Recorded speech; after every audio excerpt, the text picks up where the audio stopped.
But as far as regular spices go, no, all spices are actually have beneficial values as far as having micronutrients. A lot of most spices are very high in vitamin C and vitamin D.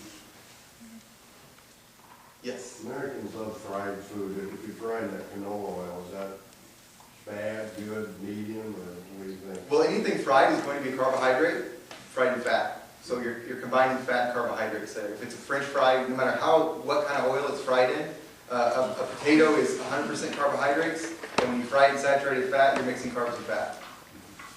Same thing with any kind of fish. They're all breaded in white flour, which is a dense carbohydrate. And when you dip it in saturated fat, you're mixing carbs and fat. Yes? You know, looking at you, seeing your clients, you're all very healthy looking, you look very fit, you're also very young. Did you feel the old people laugh? I think you're very brutal. Yeah, so I mean, what hope is there for a 50-something? My average client, woman? I'd say my average client is 45 to 55 woman. My healthiest client is in her 40s. Healthiest. Hands down. So, age has nothing to do with it. You age your body with the foods you eat and with the stress you entertain. Those are the only things that age your body. Age has nothing to do with it. Nothing to do with it. And I know it's easy for me to say that. It's easy for me to say that, but that's really true. If you go to the YMCA any day of the week at 5 a.m., you're going to see the healthiest guys in town. One is 63, one is 65. And they're both okay. Maybe. Yeah, maybe. But the average American right now has more time than ever anyway. We work 8 hours, we sleep 8 hours, we got an extra 8 hours. What are we doing with that 8 hours? Run errands for 4 hours. You got an extra 4. You know, we have more time than we ever have had in the history of civilization. We're not building pyramids anymore, you know? So we have a lot of free time. Yes? So you're going 6 weeks and you're doing fine on your diet, you lost weight and everything. What do you think about having a turnover or something, or some kind of pace for your, you know, what's that going to do? I never recommend cheat meals. Okay.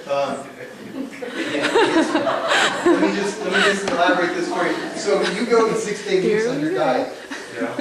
and you get back up here to a normal, healthy range.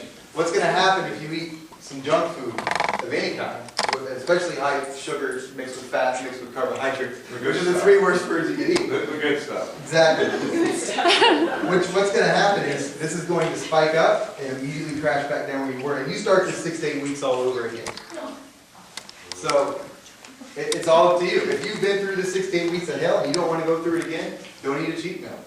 And I can guarantee you, if that happens, you're going to get a huge spike. And in contrast to this spike, these little spikes you had before are crap. They feel like garbage every day. And you're going to wish you hadn't.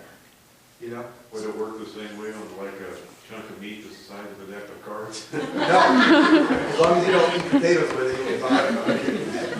But, and actually, you know, potatoes are probably the worst foods a Caucasian person could eat. Potatoes are indigenous to the Andes Mountains in South America. They were just brought over to Europe in the 1600s. We haven't adapted to it yet. There hasn't been enough generations of people eating potatoes for our bodies to know what to do with them. If you eat potatoes, if they're a staple of your diet, you will be overweight for the rest of your life until you cut the potatoes out. Potatoes convert to fat very rapidly in our systems. Now, if you're indigenous to South America, it's a completely different story. Your body knows exactly how to digest potatoes, and it actually gives you a lot of energy. What about sweet potatoes? Sweet potatoes are completely different. And the glycemic index are in the mid-50s, which means they're very slow to digest. So, given the process that it's slow to digest, your body has plenty of time to put the nutrients where it needs to instead of converting it to fat very rapidly. So can I eat that with a piece of meat? Yes, absolutely. Have you done any research in vitamins and minerals? Yeah, I've done some pretty extensive research. Yes. You talk about drinking a lot of water. I was just wondering, is there anything that, like, as far as like chemicals in the water that we drink out of our tap to be aware of? Like, Yeah, there is. I mean, what's a better water to drink? If you're gonna drink water, it should be like. Because you're talking a lot of water. Right. That's the main point. You should get a cooler in your house, Right, 5-gallon things. Yeah. If your house has PVC pipe in it, That pipe actually has chemicals that kind of locks your fat away from being stored. And that's a recent study that I read. And actually now, if you go and look at plastics for plastic bottles, you'll see no BPHs or whatever the acronym for the. That's a hormone, right? Yeah, it is a hormone. It's estrogen. So it's very detrimental to anybody. Yeah. What do you think about wild rice? Wild rice has a very high glycemic index. It's just like sugar. Yep. So who in this room has a staple in their diet that eats wild rice? What's that? Nobody? What did you Wild rice is a staple in anybody's diet, even seasonally, 2-3 months out of the year? No? Can you tell the difference between yam and sweet potatoes? They're the same thing. It depends on where you are, actually.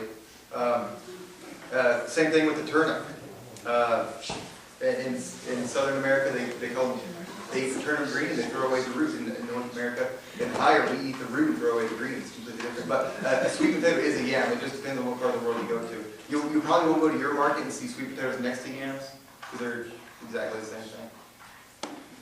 And so how do you socialize with food if you like to go out to a movie and go out to eat? Or you like to go out with your friends? What do you do in this kind of climate, especially in northern Minnesota in the middle of winter when you're not a winter person? You want to go out to eat? If you're motivated by meals, you're never going to enjoy good health. Your motivation has to constantly be health. That's your motivation. Oh, boy. If you're going to constantly get together, the light at the end of your tunnel is always going out to eat, if it's social event or not, you're never going to enjoy health. Boy, that's a broken family. Restaurants That would be a hard one to break.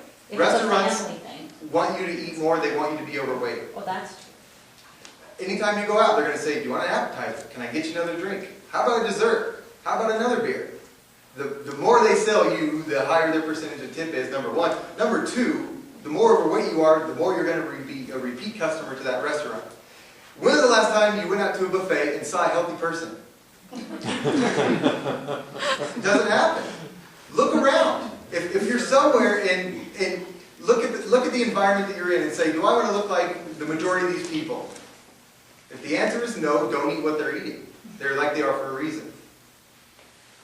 I mean, you just rarely see a booth of healthy people out of a restaurant. And if you do, it's probably these people, the fake ones.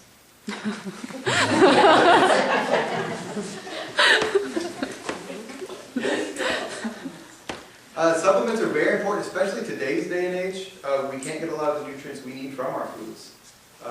Because of most of our produce is grown under ultraviolet lights, which leave out either UVA or UVB, I can't remember, but one of those that they can't get in the artificial sorts of lights that causes the fruits and vegetables we grow under those lights not to have natural amounts of vitamins. They actually say, even from soil depletion, that apples nowadays have about a third of the nutritional value they had even 50 years ago, just because of the crop rotation.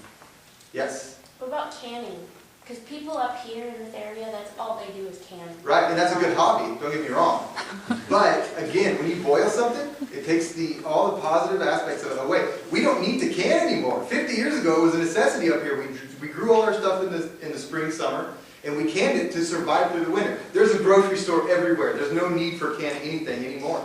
There's not a need for it. We don't need to survive through the winter. We can drive right down the street and buy some fresh produce. Because we burn the fossil fuels to get it up here, we might as well eat it. Okay, so you do, let's say you have your own garden. Yes. And you aren't putting the chemicals and stuff in it, like, let's use tomatoes as an example. Is that bad? Is it bad for you to boil the tomatoes and make your own sauce or whatever? Well, yeah, don't plan on getting any vitamins from it. A cell wall, everybody learns this in school, what a plant cell wall looks like. And it has a wall that's not like an animal cell, and there's a nucleus and a mitochondria and everything in it. Now what happens when you boil food, the cell wall ruptures, and all the nutrients escape and they die. That's why we can't cook the majority of our foods and eat it. So you take something that's healthy, that's only 2 or 3 grams of carbohydrates like a red pepper or tomato, and you cook it, you turn it into 100% carbohydrates, and you kill all the nutrients that were in it to begin with. We could get by on this just for survival purposes 50 years ago, but we're not surviving anymore. We should be living. So we're at a time now technologically where we can get the foods that we need. So it's always better to eat raw. Yes. So with squash and things like that, you have to at least steam it. You just can't eat it raw. Then stay away from it. There's 1,000 other vegetables out there to eat. Squash is good for you though. Well, it is when if you eat it raw, but when you cook it, it pretty much takes everything away. And then you put butter on it, or whatever else. Yes. More about freezing, because you just blanch it for a little bit. No. Freezing does the same thing. An ice crystal will rupture the cell wall. And as soon as you then cook it, because you have to cook it after you freeze it. You can't just thaw it and eat it, right? Because then it's all mushy. Yeah. The only exception to that is there's a brand called Bird's Eye in the store. And if you'll notice when you squeeze the bag, it's a different kind of bag altogether than the rest of the bags. And what Bird's Eye does as a company is they flash freeze their products. So it doesn't give it an elongated freezing process, so it doesn't allow the crystals time to rupture the cell wall. And then they come in steam bags, so you can microwave them, and then it doesn't cook them fully. Yes? Would you consider for a healthy person junk food just as bad as alcoholic drinks? Absolutely, yeah. They're going to do the same to you, and then coincidentally, most alcoholic drinks have a high amount of sugar. So it's going to spike your insulin, crash your insulin, and then you have a bunch of ethanol to deal with. And yeah, ethanol is the same thing that we're starting to put in our cars nowadays. Ethanol is a form of alcohol. It's the same form of alcohol that when we, during the fermentation process, is in the beverages that we drink. It's exactly the same. And 1 gram of ethanol equals 7 calories. 1 gram. So if you drink a lot of ethanol, the whole next day, instead of dipping into your fat for its source of fuel, you're just burning ethanol. It completely prevents your body from burning fat. Completely. Locks it away. And a lot of people who, might drink a lot and they're not really heavy, but they do have that little belly and then they just never seem to get rid of it. That's the reason. Ethanol is locking that fat away completely. Yeah. What about beer? Same thing. Beer is ethanol mixed with carbohydrates. So along with the ethanol, you have carbs. And carbs per 1 gram equals 4 calories. So now you have 2 sources to burn the next day that are going to keep your body from burning fat. Not only that, the chances are that the carbohydrates are already converted to fat. Anyway, so the ethanol is going to prevent the calories you just stored as fat from being burned. Yeah, but they're barley hops and stuff, that's good for you. If you ever eat it raw like a horse does, yeah, that's great. How about wine? What's that? Wine is good. The resveratrol in wine is good for you. The ethanol is just like any other ethanol. It's bad for you. Depending on the control weight that's wine. Right. And resveratrol is only found in dark red wines. It's not found in white wines. White wines are mostly sugar. So yeah, resveratrol is good for you, but you got to take the good with the bad. If there's ethanol, well, which there is in any wine, it's going to completely take the positive effects of resveratrol away. Yeah, but suppose you're not overweight, and if that's not an issue. Yeah, that's not an issue at all. If you're not overweight and you don't have any health problems, a glass of wine a week's not going to kill you. It's going to prevent you from burning calories the next day.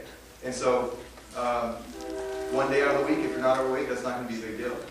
How about body clock, when you're talking about right foods, right time? I'm a nocturnal person, and I also take an antidepressant. So in the morning when I wake up, I have no appetite whatsoever, and I do everything upside down with the rest of the world. So how do you figure out how to change your system? Well, you eat by the clock, not by how you feel.